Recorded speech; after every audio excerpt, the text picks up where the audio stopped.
안녕하세요. 참, 제가 이런 글을 쓰게 될 줄은 가히 상상도 못했습니다. 저는 동네에서 작은 개인 카페를 운영하고 있는 평범한 사람이에요. 평소에는 글을 쓰면서 시간을 보내고 바쁘지 않으면 아침에는 요가 강사로 활동하죠. 그리 큰 돈을 벌진 못해요. 요가 강사도 시간 강사이고 카페도 동네의 아주 작은 골목에 있는 거라서 한 달에 100만원 벌기도 힘들거든요. 반면 저희 동서 부부는 어마어마한 부자랍니다. 아주버님이 원래 청담동에서 유명한 헤어 디자이너였어요. 웃긴 게 뭔지 아세요? 아주버님이 전직 해병대였습니다. 해병대에서 10년 정도 길게 근무를 하셨어요. 직업군인인 거죠. 거기서 병사들 머리 깎아주면서 미용의 맛을 알게 된 거고, 중간에 제대해서 본격적으로 미용 일을 배우신 거였죠. 아주버님이 어릴 때 시댁이 엄청 가난했대요. 그래서 대학을 가지 못하고 바로 직업군인의 길로 들어서게 된 거고요. 아버님은 항상 그게 마음에 걸렸다고 합니다. 아버님이 건설 사업을 크게 하다가 외환위기 이후로 휘청이면서 거의 10년 동안 빚만 갚으면서 살았대요. 우리 아빠도 참 힘들게 살았지. 형이 아빠 대신해서 가장 노릇한다고 포기한 것도 참 많아. 우리 형이 고등학교 다닐 때만 해도 맨날 전교 1등하고 선생님들이 우리 형만 보면 무조건 서울대 가라 아이라고 치켜 세워줬는데 돈이 없어서 대학도 못 가고 바로 군대 갔으니까. 저희 남편과 아주버님은 사이가 무척이나 좋았어요. 보통 다른 형제들은 사이가 안 좋은 경우가 많았는데 말이죠. 사실 아주버님께서는 한 번의 아픔이 있으셨습니다. 이혼을 하셨거든요. 이혼한 것도 정말 기상천외한 사연이었어요. 혼전 임신으로 결혼하게 된 거였거든요. 우리 형이 갑자기 집에 와서 무릎을 꿇더라고. 아이를 가져서 이 아이를 책임져야 할 것 같다고, 아버지 죄송하다고 하면서. 그때 우리 집 발칵 뒤집혔지. 형이 여자를 임신시킬 줄은 몰랐으니까. 남편은 그날을 회상하면서 눈물에 잠긴 듯한 눈망울을 보였어요. 형이 그렇게 우는 건 처음 봤어. 부모님을 실망시켰다는 생각에 죄책감이 심했나 봐. 우리 아빠야 뭐 늘 형에게 미안해하고 마음에 빚을 진 것 같았기에 형의 결정을 응원해주고 며느리를 반갑게 맞이했지만 엄만 아니었거든. 시어머님은 노발대발하셨대요. 그 여자가 임신한 아이가 정말로 너의 아이가 맞냐고. 우리 아들은 여자들 임신시키고 그럴 아이가 아닌데 어떻게 이런 일이 생기냐고. 동네 창피해서 안 되겠다고 하면서 버럭버럭 소리를 질렀다고 합니다. 지금에야 연예인들이 하도 혼전 임신을 많이 해서 결혼 전에 임신은 거의 뭐 선물처럼 받아들이는 입장이긴 하지만, 그때 당시만 해도 혼전 임신해서 결혼하면 주변에서 보는 눈이 엄청 안 좋았어요. 애초에 남의 시선 신경을 많이 쓰고 계모임 등 사람 만나는 활동을 활발하게 하는 시어머님은 그 상황이 믿겨지지 않았던 거죠. 그래서 초반에 결혼 반대가 엄청 심했다고 합니다. 해병대 출신이었던 아주버님은 내가 책임져야죠. 엄마, 내 잘못이야. 이 사람은 절대 잘못 없어. 그러니까 제발 허락해주세요. 몇 달을 울고불고 하면서 허락을 구했다고 합니다. 그때 아주버님 살이 10kg나 빠졌대요. 마음고생을 엄청 했나봐요. 제 남편은 이러다가 형이 안 좋은 선택을 할까봐 걱정이 되어서 맨날 옆에 찰떡처럼 철석같이 붙어 있었다고 합니다. 다행인 것은 그 해에 아버님이 새로 시작하신 사업도 술술 풀리기 시작하고 저희 남편이 하는 일도 잘 풀리기 시작하면서 어머님이 마음이 많이 유해진 상태였고 결국 마지막에는 결혼을 허락했다고 합니다. 아이가 태어났고 온 가족의 사랑을 듬뿍 받았대요. 그런데 문제는 형님이었던 거죠. 형님의 결혼식에 온 시어머님 친구분들이 마사지 샵에서 형님을 봤다는 겁니다. 친구와 마사지를 받으러 온 형님은 친구분과 이런저런 이야기를 나누었나 봐요.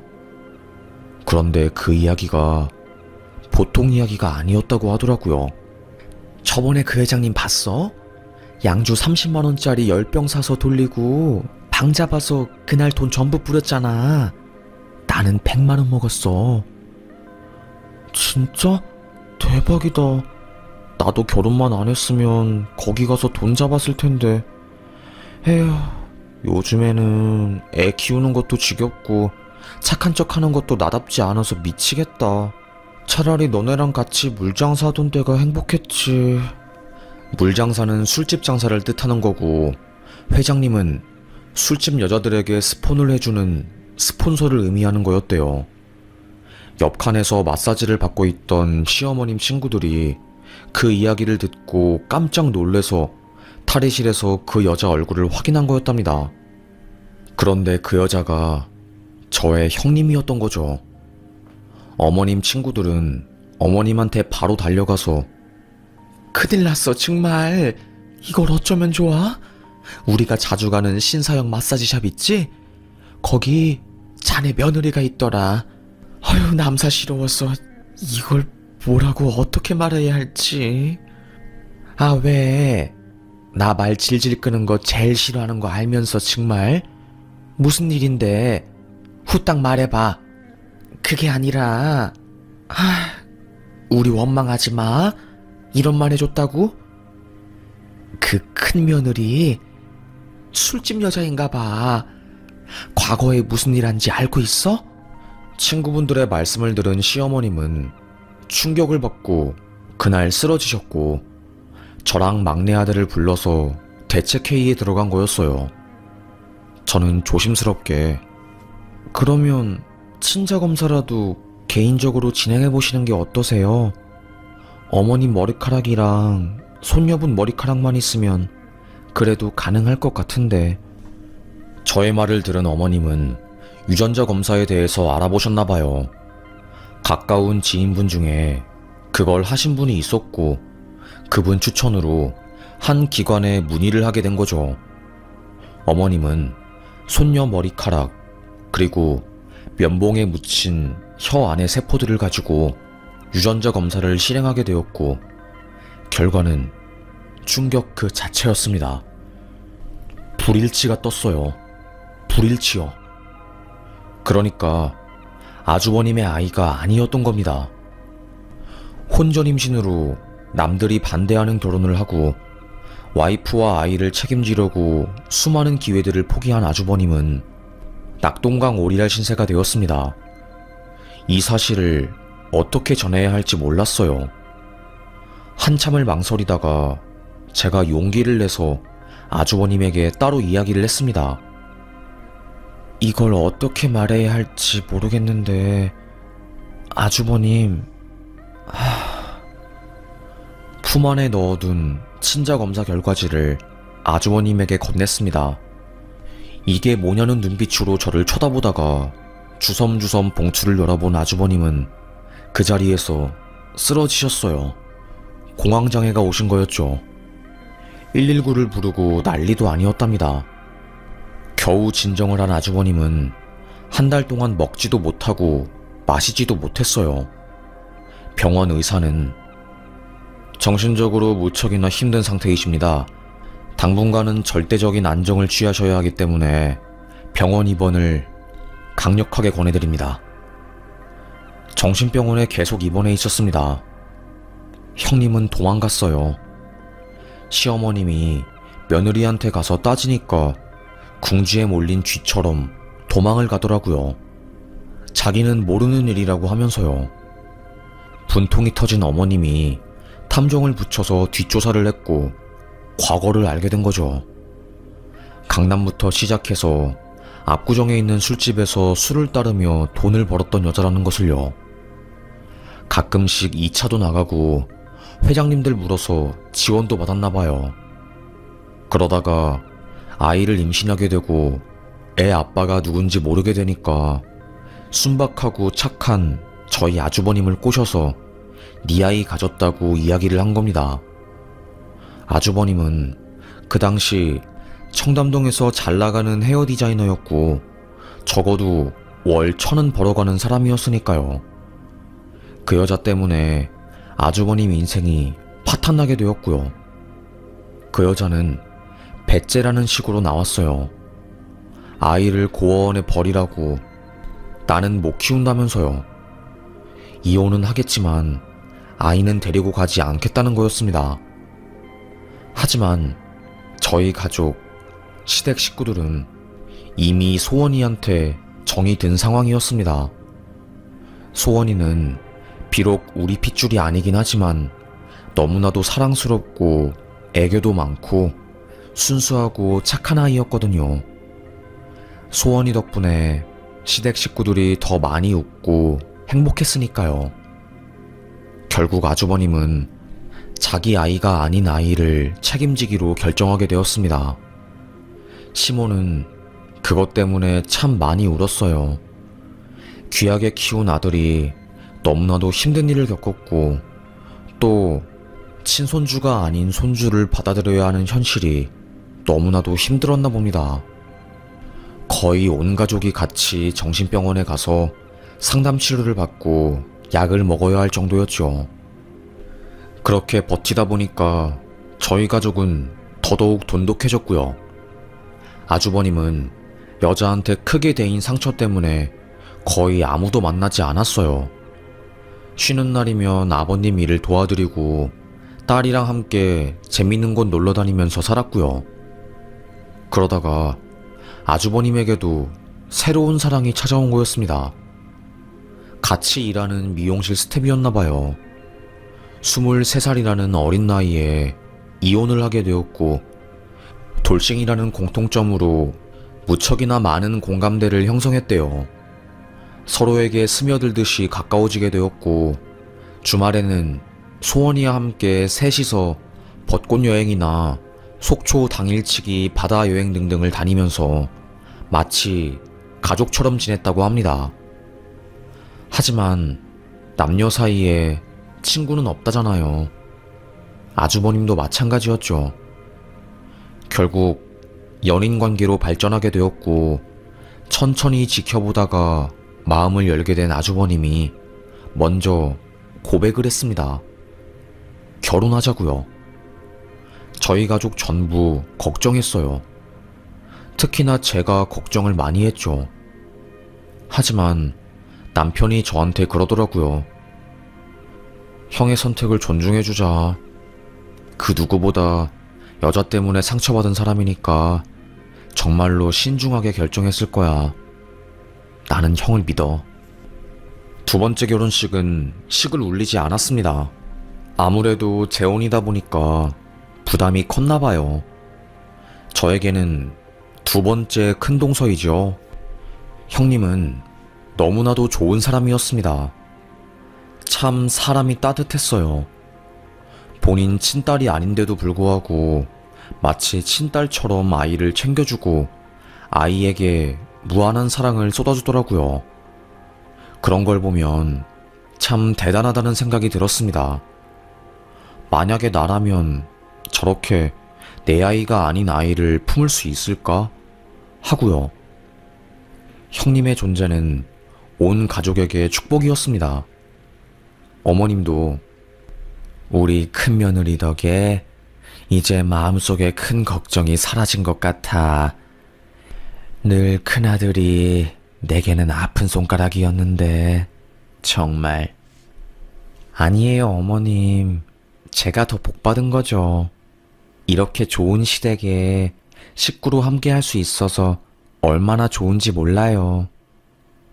말도 이쁘게 하는 형님이었습니다. 하지만 행복한 나날도 그리 오래가지 않았죠. 청담동의 미용실을 개업한 아주버님의 가게가 쫄딱 망해버렸습니다. 다름이 아니라 블랙 컨슈머, 그러니까 악성 댓글이나 블로그 글로 가게를 망쳐버리는 한 남자 때문이었어요. 아주버님에게 머리를 받은 한 남자가 마음에 안 든다는 이유로 고래고래 소리를 지르며 금전적인 보상금 100만 원을 요구한 거였어요. 누가 봐도 머리가 잘 되었고 정말 괜찮았기에 아주버님은 그 보상금에 응하지 않았죠. 그때부터 지옥이 시작되었습니다. 맨날 그 미용실 앞에서 시위를 했나봐요.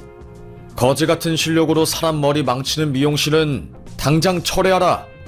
매일 확성기 같은 걸로 소리를 지르니 단골 손님들도 점점 발길을 돌리게 되었고 매출이 감소하면서 적자가 나기 시작한 거였어요. 다들 아시잖아요. 청담동 월세 장난 없는 거요. 처음에는 대출을 받아서 월세를 냈대요. 하지만 그것도 역부족이었답니다.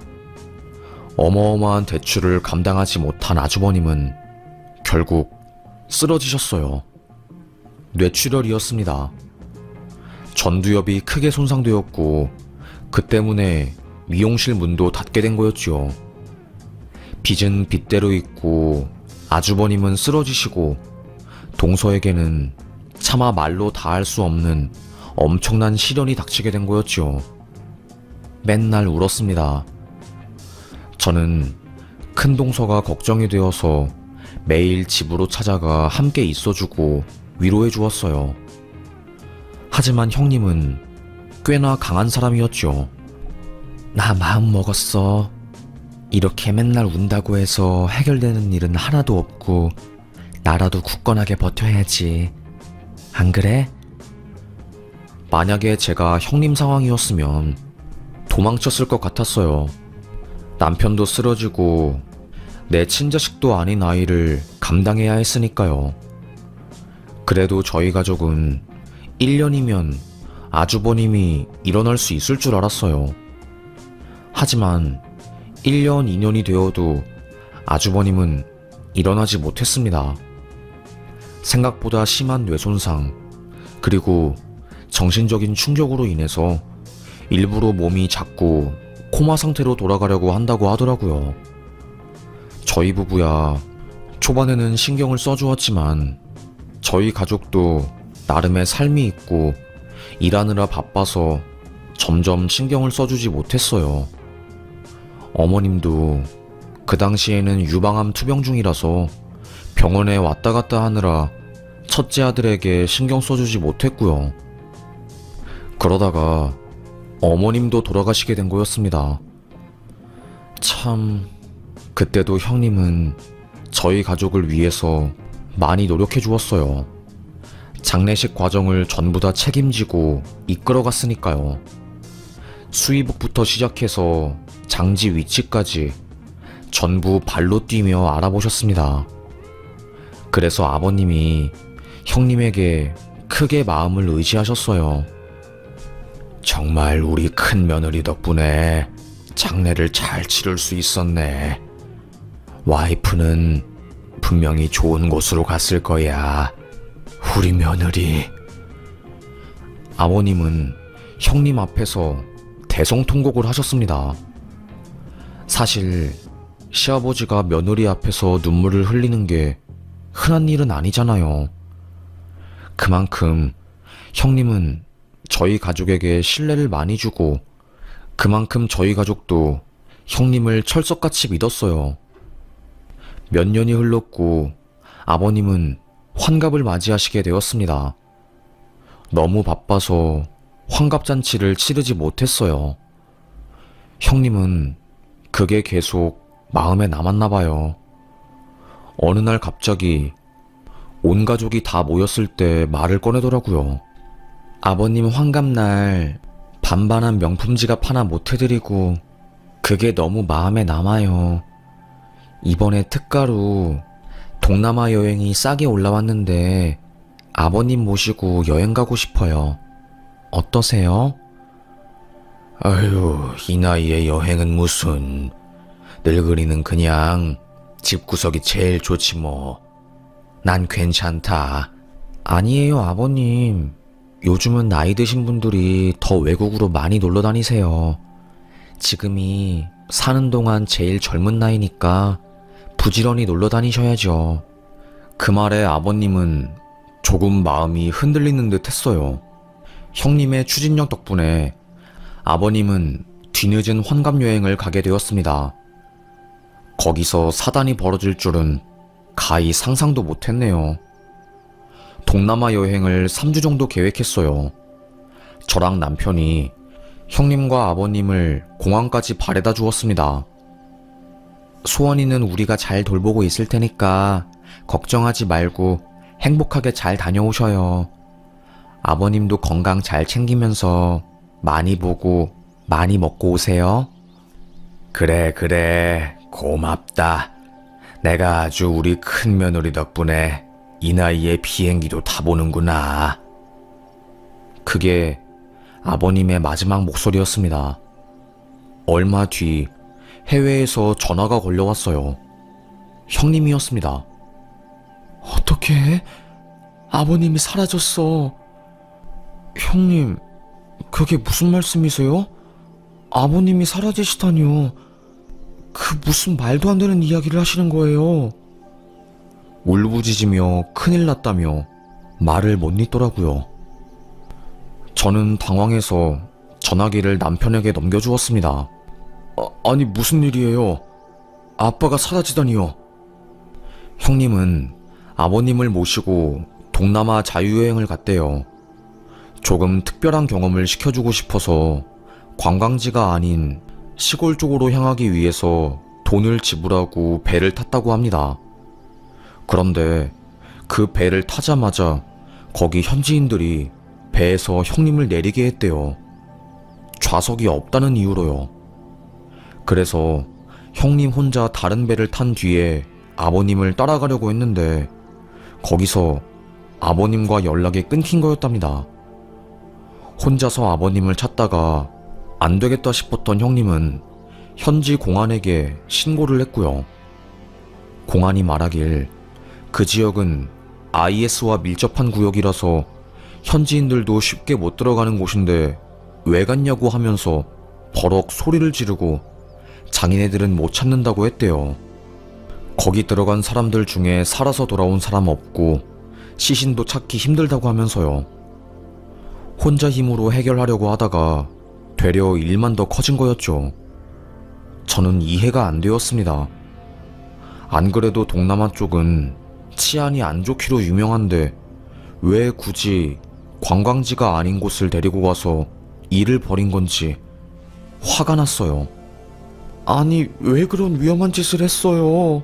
정말 형님. 남편과 저는 당장 그곳으로 가겠다고 했습니다. 대사관이랑 이야기하고 있으니까 오지 말고 내가 최대한 해결해 볼게. 하지만 해결은 하나도 되지 않았어요. 며칠이 지나도 소식은 깜깜무소식이었습니다. 자그마한 희망이라도 가지며 포기하지 않으려고 할 때쯤 그 지역에 있는 큰 강에서 동양인으로 추정되는 한 시신이 물에 떠올랐대요. 그래서 짤막하게 뉴스에도 나오고 그랬다고 하더라고요. 경찰은 그걸 아버님이라고 박박 우기며 사건을 종결시키려고 했고요. 하지만 부패 정도가 너무나도 심해서 누가 누군지 전혀 알 수 없는 상황이었고요. 저는 아버님일 수도 있으니까 일단 한국으로 모시고 와야 하지 않을까요? 어떻게 해요? 형님은 제 말이 끝나기도 전에 완전 정색을 하셨습니다. 대한항공 기준으로 시체 이송 비용만 수천만 원이에요. 다른 부가 비용까지 하면 1억이 훌쩍 넘을 수도 있고 일단 한국에서 장례 치르고 마음에 묻어버리는 게 가장 낫지 않을까 싶은데 저랑 남편은 그렇게는 안 된다며 박박 우겼지만 집안의 막강 실세인 형님은 막무가내로 장례식을 잡고 살아있는지 죽어있는지도 모르는 사람 장례를 치르려고 했어요. 그래서 저희 가족은 전부 어쩔 수 없이 아버님이 돌아가셨다는 가정하에 장례를 치를 위기에 처한 거였지요.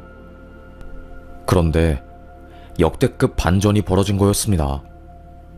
죽은 줄 알았던 아버님이 살아서 한국에 돌아온 거예요. 그것도 온몸을 부들부들 떨면서 저희 집에 찾아왔어요. 문을 쾅쾅 두드리며 초인종을 누가 누르더라고요. 이 시간에 누구야? 문을 연 저는 제 눈앞에 생생하게 살아있는 아버님을 보자마자 다리에 힘이 풀려버렸습니다. 아버님! 아버님 뒤에는 덩치가 무척이나 큰 남자가 서 있었어요. 강력계 형사였습니다.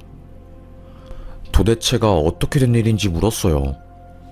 아버님이 자초지종을 모두 말해준 순간 남편은 기절할 뻔했고 저는 과호흡이 와서 화장실로 토하러 갔습니다. 작은 방에서 자고 있던 소원이는 할아버지를 본 순간 숨도 못 쉬며 펑펑 울었고요. 아버님은 죽은 게 아니었어요. 살아있었습니다.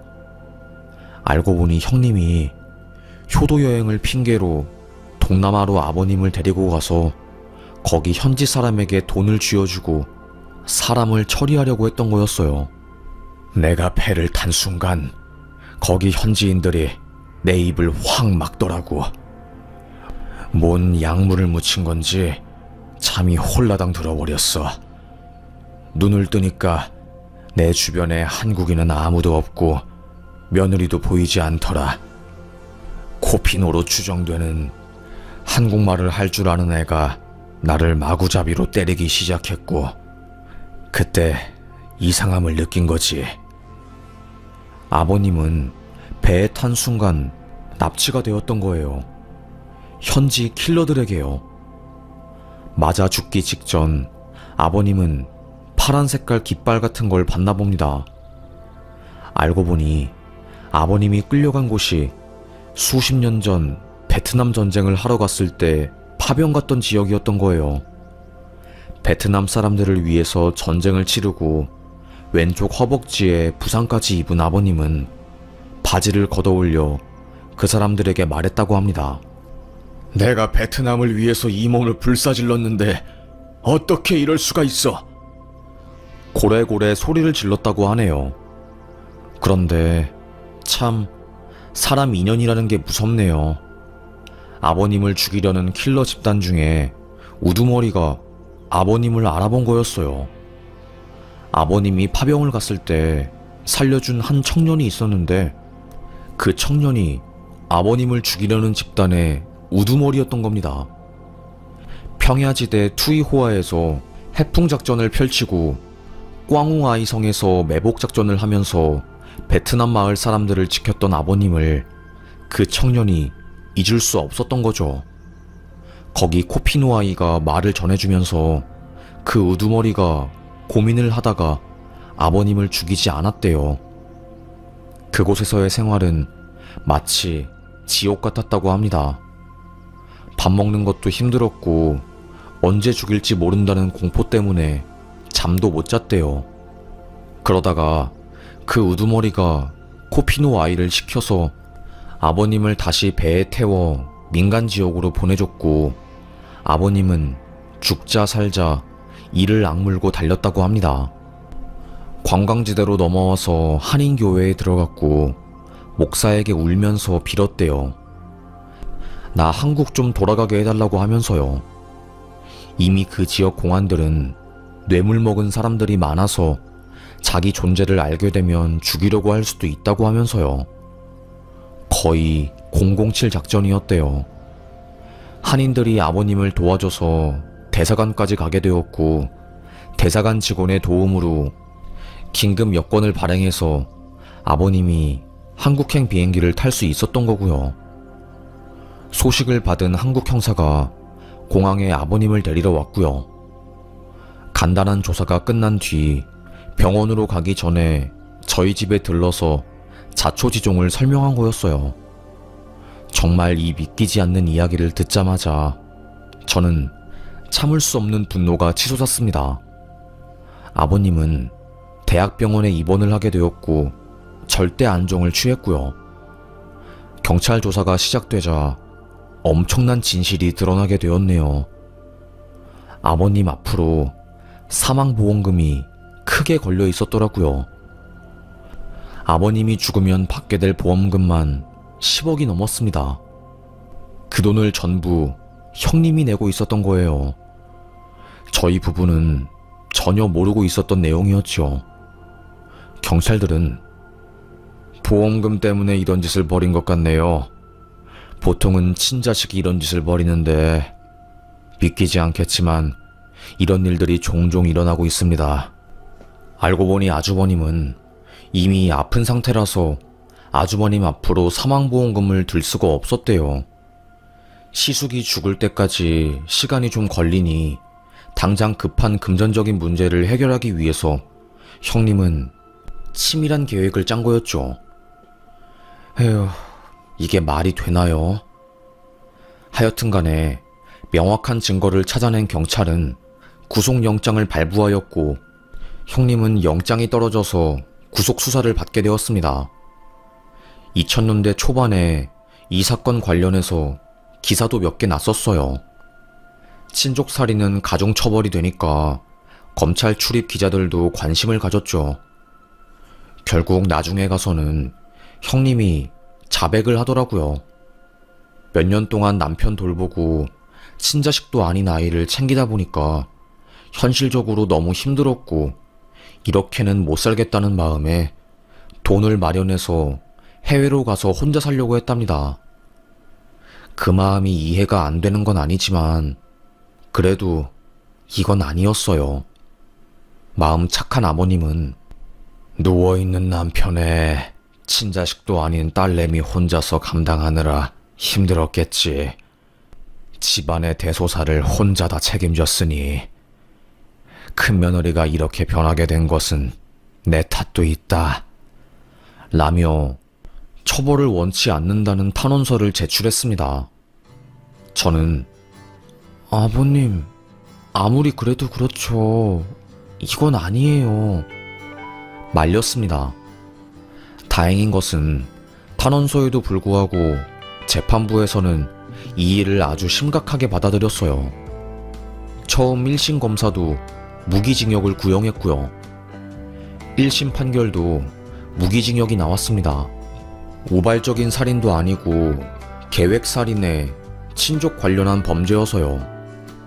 하지만 2심에서는 형량이 깎이게 되었네요.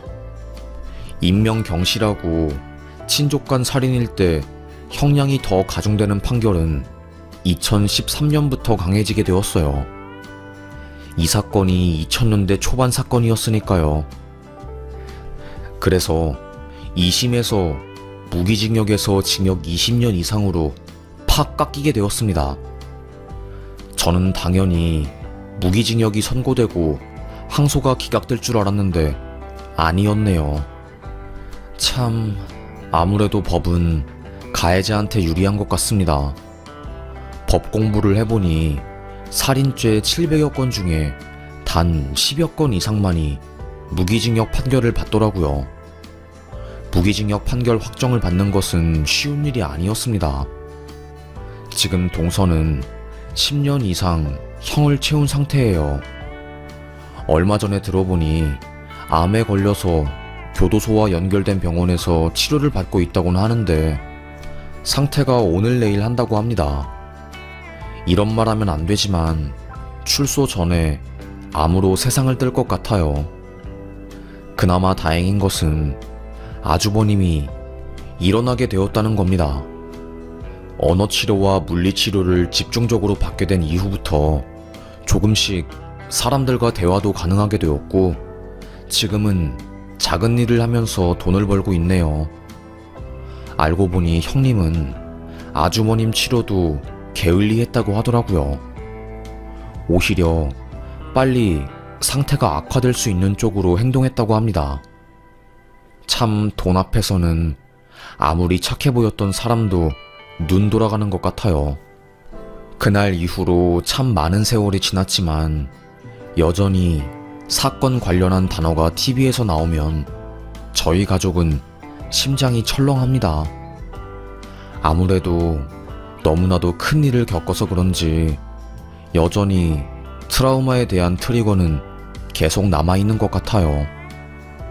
그래도 다행인 것은 소원이가 학교를 잘 적응했고 지금은 알바하면서 자기 앞길을 잘 살아가고 있는 거네요. 그리고 아주머님도 건강을 다시 조금이나마 되찾게 되었고요. 아버님은 충격이 커서 그 사건 이후로는 아예 시골로 내려가서 혼자 조용히 농사를 지으면서 살고 있습니다. 수확한 농작물은 팔지도 않고 전부 고아원이나 도움이 필요한 곳에 기부를 해요. 본인이 살아 돌아온 것 자체가 너무나도 감사하고 그때 운을 다 썼기 때문에 좋은 일을 해야 한다고 생각하시더라고요. 하여튼 간에 아버님은 정말로 속이 깊으신 분 같아요. 저희도 힘든데 아버님은 얼마나 힘드셨을지 감히 짐작이 되진 않지만 그래도 꿋꿋하게 이겨내고 잘 사시는 모습이 너무나도 다행으로 느껴집니다. 남이 볼 때는 드라마 같은 이야기이지만 저희 가족에게는 너무나도 크나큰 상처라서 마음이 시큰시큰거려서 함부로 이야기를 꺼내지 못했는데 지금은 많이 용기가 생긴 것 같아요. 앞으로는 부디 이런 범죄가 줄어들었으면 좋겠습니다. 그게 간절한 저의 소원이네요. 그럼 저의 이야기를 끝까지 들어주셔서 감사합니다. 무거운 이야기였지만 이 사연을 듣는 여러분은 오늘 행복한 하루 되시길 바랄게요. 감사합니다.